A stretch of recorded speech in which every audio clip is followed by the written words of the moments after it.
영혼의 때를 위하여라는 주제로 함께 말씀 나누기 원합니다. 저는 현재 시속 40km로 달려가고 있습니다. 그리고 조금 있으면 41km로 달려가게 될 것입니다. 네, 눈치가 빠르셔서 벌써 무슨 말씀인지 이해하시는 것 같습니다. 자기 나이가 인생의 속도라는 것입니다. 여기 계신 분들 가운데 50km로 달려가는 분들도 계실 것이고 또 70km로 달려가는 분도 계실 것입니다. 시편 기자는 우리 인생이 날아가는 것과 같다라고 말씀하고 있습니다. 우리의 연수가 70이요 강건하면 80이라도 그 연수의 자랑은 수고와 슬픔뿐이요 신속히 가니 우리가 날아가나이다. 아멘. 별로 한 일도 없는 것 같은데 정말 세월이 순식간에 지나가 버리는 것 같이 느껴집니다. 나이가 들수록 세월이 빠르게 지나가는 것처럼 느껴집니다. 이것은 심리적 그리고 생리적 요인들이 복합적으로 작용한 결과라고 합니다. 10살 아이에게 1년은 인생의 10%이지만 50살 어른에게 1년은 인생의 2%밖에 되지 않기 때문에 상대적으로 시간이 빠르게 지나가는 것처럼 느껴진다는 것입니다. 또 어릴 때는 새롭게 경험하는 일들이 많기 때문에 처음 겪는 일들이 많기 때문에 뇌가 활발하게 자극을 받아서 그런 시간이 꽤 되지만 나이가 들면은 반복되는 일이 많아지면서 뇌가 덜 자극을 받게 되고 또 일상이 단조롭게 느껴진다는 것입니다. 또 노화로 인한 요인도 있습니다. 노화로 인해서 신경 전달 속도가 늦어지면서 호르몬 분비가 줄어들고 또 시간에 대한 민감도가 줄어들면서 시간이 빠르게 가는 것처럼 느껴진다는 것입니다. 오늘 본문은 다음과 같이 시작합니다. 15절에 그런즉 너희가 어떻게 행할지를 자세히 주의하여 지혜 없는 자 같이 하지 말고 오직 지혜 있는 자 같이 하여 했습니다. 이전 단락과 연결해서 보면은 성도는 빛의 자녀이기 때문에 빛의 열매를 맺어야 하고 또 이를 위해서 지혜로운 삶을 살아야 한다라고 해석할 수 있습니다. 그러면서 바울은 두 종류의 삶을 대조하고 있습니다. 바로 지혜 없는 자와 지혜 있는 자입니다. 지혜 없는 자는 단순히 지성이 부족한 자를 말하지 않습니다. 영적 분별 없이 살아가는 자를 말합니다. 하나님의 뜻을 묻지 않는 자, 영원한 세계를 보지 못하고 오직 이 세상의 기준만으로 살아가는 자를 의미합니다. 그러면 어떻게 사는 것이 지혜로운 자의 모습일까요? 오늘 16절 말씀이 말해주고 있습니다. 세월을 아끼라 때가 악하니라 했습니다. 공동 번역에서는 이 구절을 여러분에게 주어진 기회를 잘 살리십시오. 이 시대는 악합니다 라고 번역해 놓았습니다. 여기서 아끼라라고 번역된 단어는 엑사고라조메노이라는 헬라어 단어입니다. 이 단어는 되찾아오다, 속량하다, 건져내다 라는 뜻을 가지고 있습니다.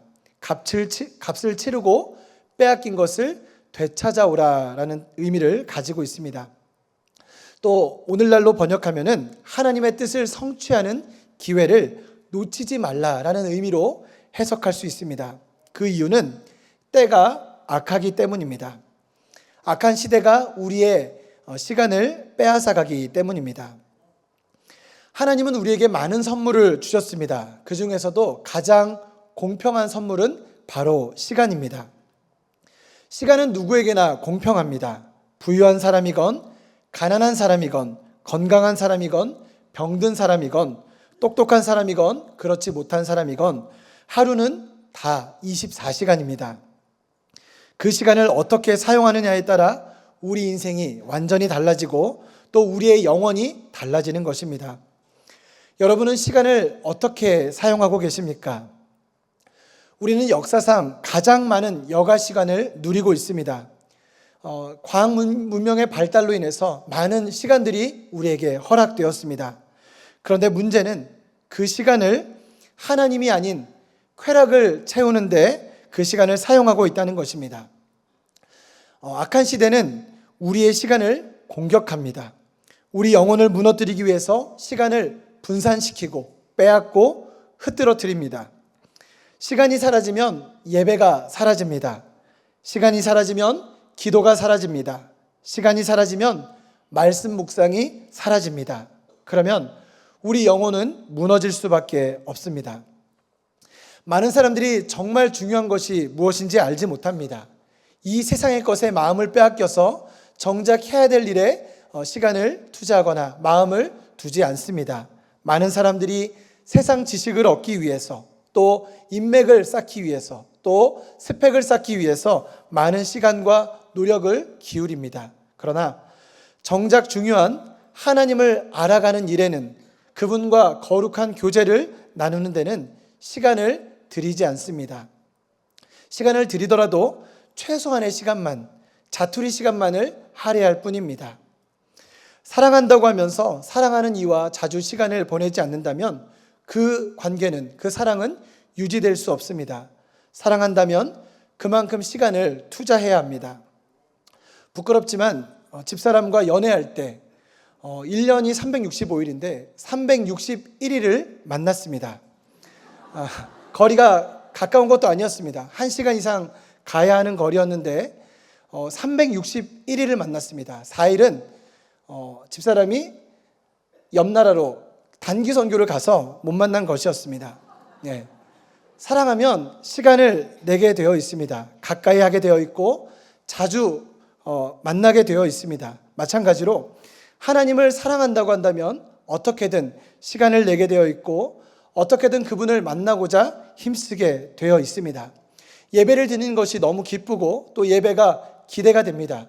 부족한 종이지만 저 말씀을 통해서 어떤 말씀을 또 듣게 될까, 하나님 어떤 음성을 주실까라고 하면서 또 기대하는 마음을 가지고 나오게 되는 것입니다.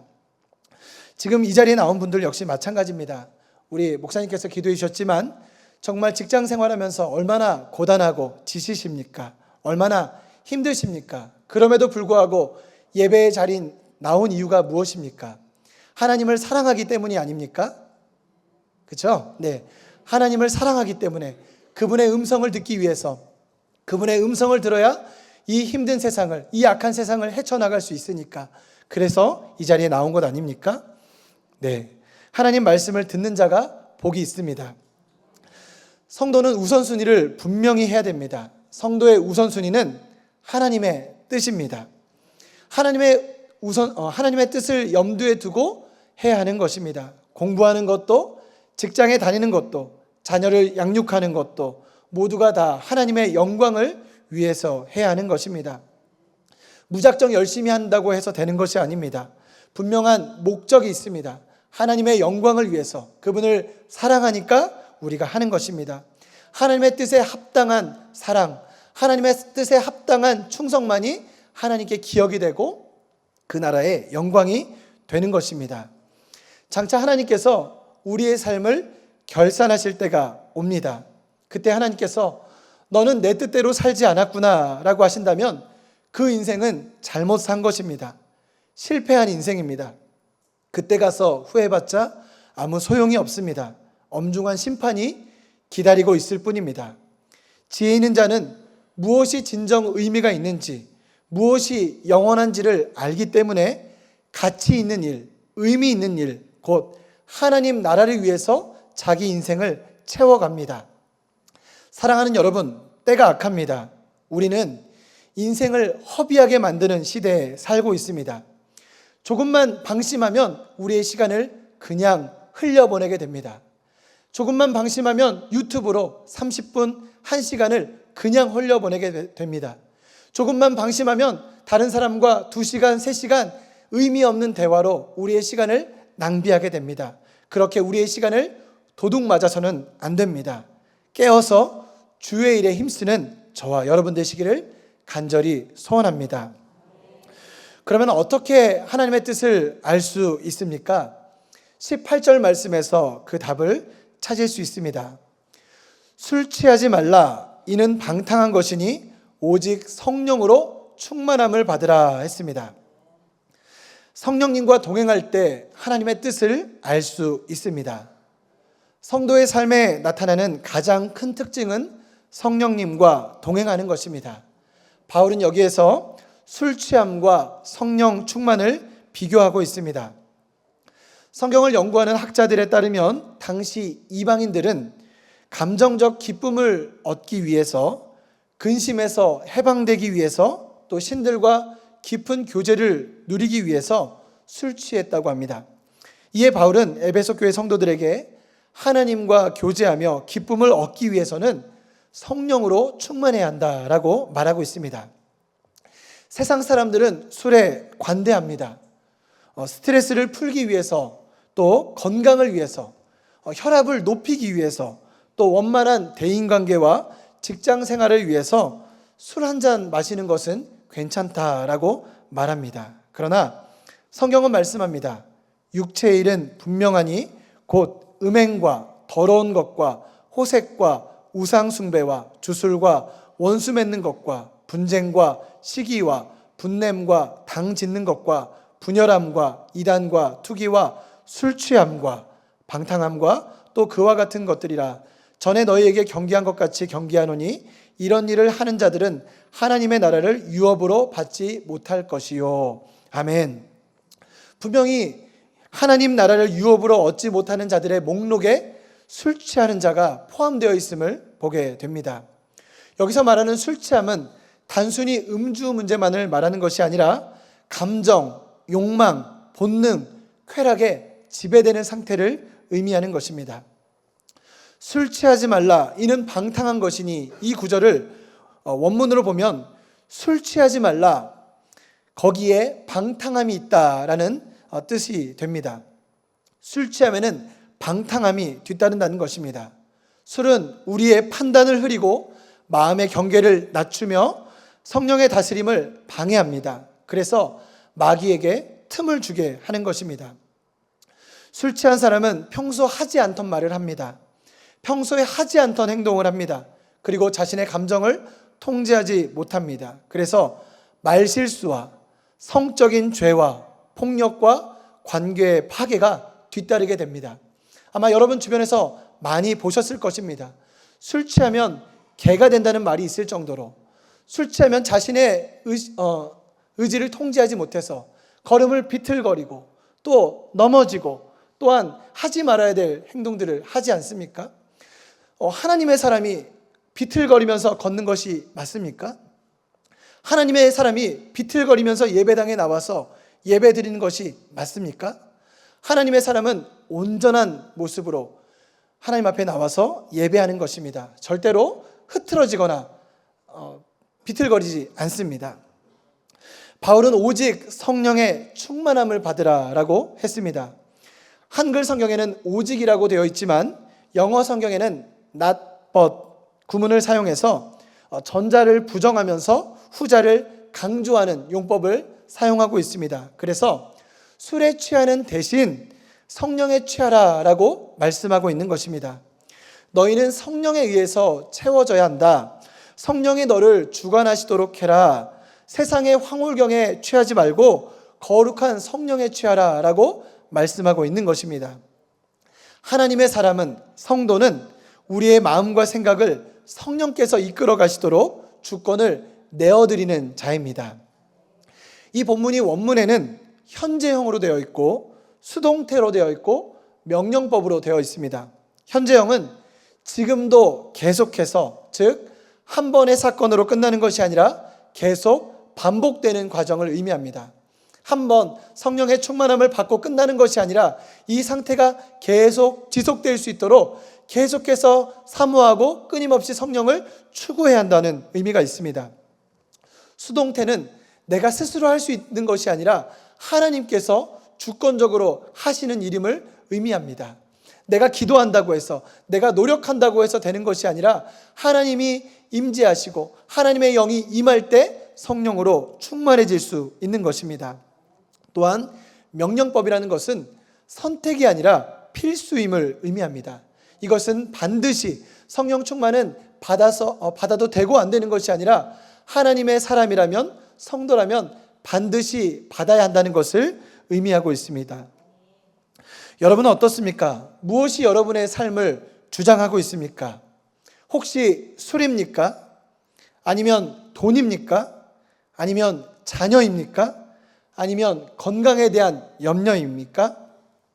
혹시라도 여러분 가운데 아직도 성령님을 여러분의 중심에 모셔드리지 못한 분이 계시다면 이 시간 마음문을 열고 성령님을 여러분의 중심에 모셔드리기를 간절히 소원합니다.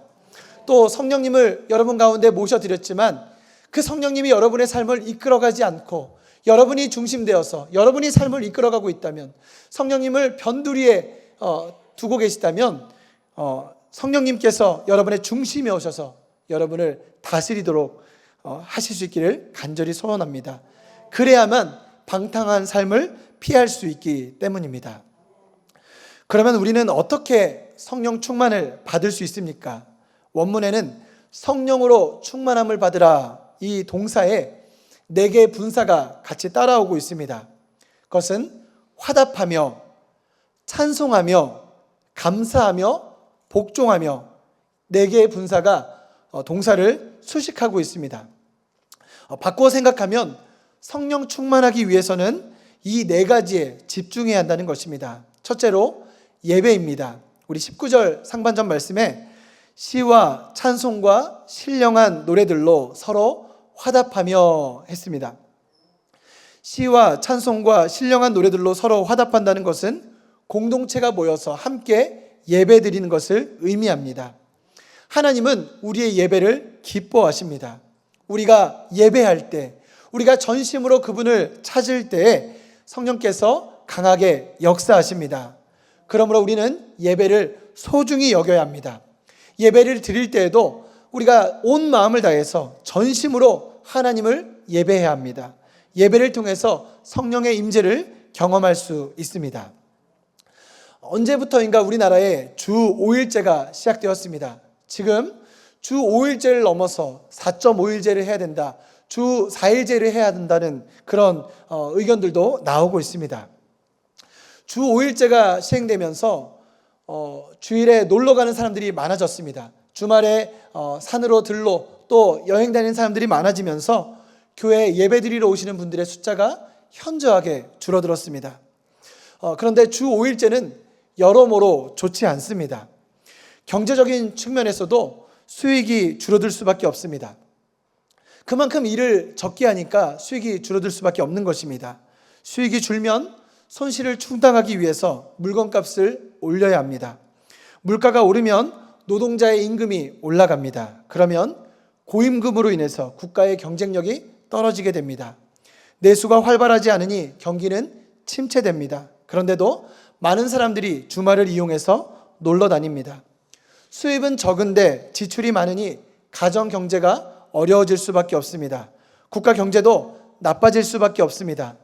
과거에는 혼자 벌어도 충분히 살 수 있었는데 이제는 둘이 벌어도 살기 힘든 시대가 되었습니다. 맞벌이로 인해서 자녀들에게 소홀해질 수밖에 없고, 그로 인해서 가정 안에서도 여러 가지 문제가 나타나게 됩니다. 부부간에 이혼하는 사례가 늘어나고 있습니다.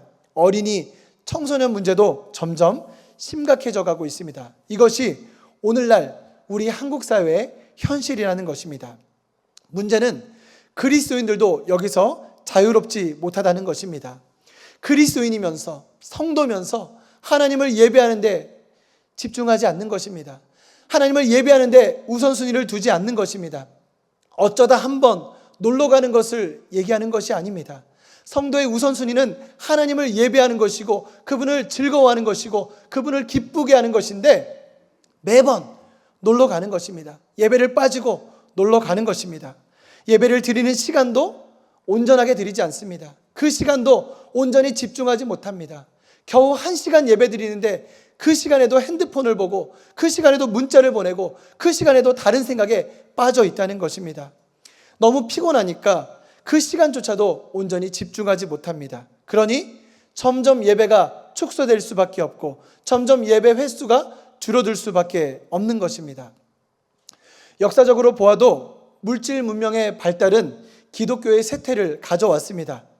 독일 교회가 그러했습니다. 또한 영국 교회가 그러했고 미국 교회도 그 길을 밟고 있습니다. 지금 우리나라도 그 길을 걸어가고 있습니다.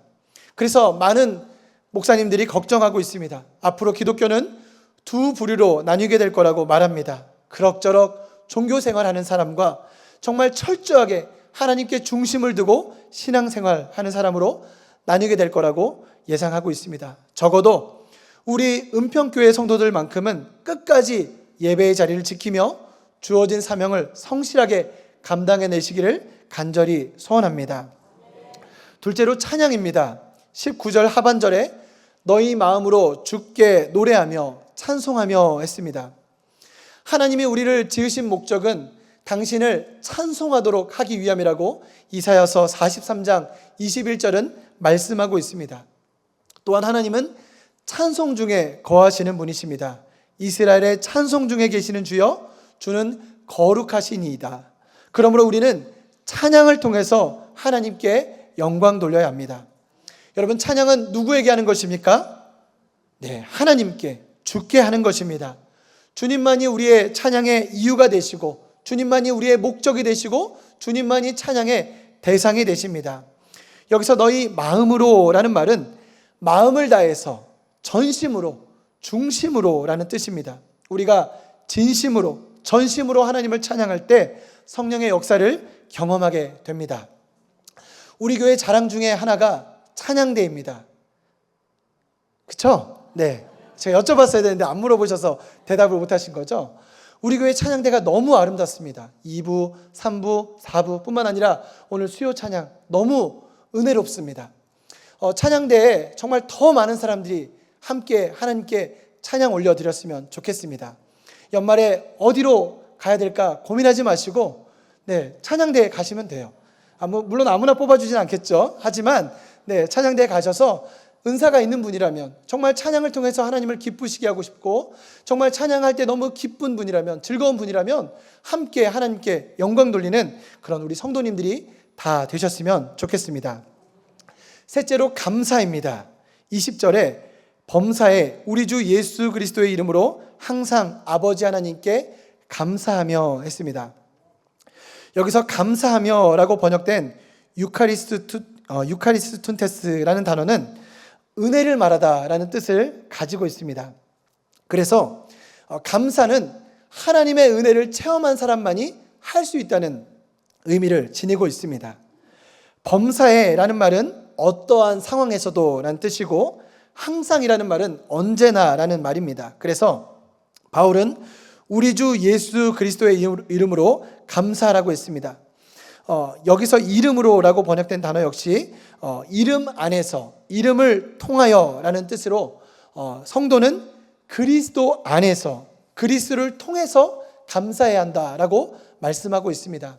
우리가 그냥 일상적으로 감사하는 것이 아니라 우리의 모든 감사는 그리스도를 중심으로 해서, 그리스도를 통해서 하나님께 상달되어야 한다는 것입니다. 그래야만 하나님의 복이 그리스도 안에서 그리스도를 통하여서 우리에게 주어질 수 있다는 것입니다. 그러므로 우리는 그리스도의 말씀 안에 거하며 그 말씀대로 살아가야 하는 것입니다. 언제나 어떤 상황에서도 감사할 때 성령의 역사를 경험하게 되는 것입니다. 넷째로 복종입니다.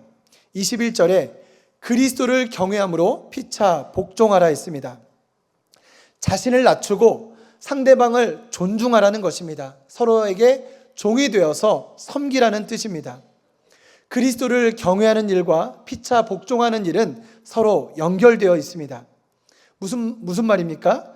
그리스도를 경외하는 사람은 다른 사람을 섬기지 않을 수 없다는 뜻입니다. 다른 사람을 섬기지 않는 사람은 그리스도를 경외한다고 할 수 없다는 뜻입니다. 여러분, 섬김의 자리에 나아가지 않는 사람은 그리스도를 경외하지 않는 사람이라는 것입니다. 그래서 우리는 할 수만 있으면 섬김의 자리에 나아가야 하는 것입니다. 뿐만 아니라 그리스도를 경외한다면 서로 복종해야 합니다. 일방적으로 내 이야기만 하는 것이 아니라 다른 사람의 이야기도 경청해야 한다는 것입니다. 한쪽의 이야기만 듣고 그냥 판단하는 것이 아니라 여러 사람의 이야기를 들어보고 판단해야 한다는 것입니다. 예수님은 섬김의 본을 보이셨습니다.